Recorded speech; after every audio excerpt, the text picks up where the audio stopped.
রহমানির রহিম মালিকি ইয়াউমিদ্দিন, পরম করুণাময় অসীম দয়ালু। এরপরে বলছি মালিক ইয়াউমিদ্দিন, বিচার দিবসের মালিক। এই প্রশংসাগুলো নামাজের ভিতরে রব্বুল আলামিনের সামনে করছি, নামাজের মধ্যে দাঁড়িয়ে আল্লাহর সামনে দাঁড়িয়ে প্রশংসা করছি। কার? আল্লাহর প্রশংসা করছি।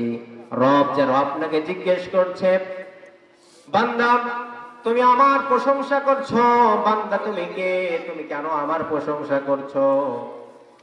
বান্দা তখন রব্বুল আলামিনকে প্রশ্নের জবাব দিয়ে দিচ্ছে, ইয়্যাকা না'বুদু ওয়া ইয়্যাকা নাস্তাঈন। ও মালিক, আমি হলাম আপনার গোলাম, আপনার দাস। আমি আপনার গোলাম, আপনার কাছেই সাহায্য চাই।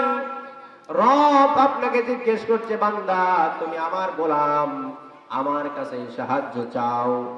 আল্লাহ রব্বুল আলামিন যেমনই ভাবে দুনিয়ার মানুষেরা মানুষের কাছে প্রশংসা করার পর মন্ত্রীর কাছে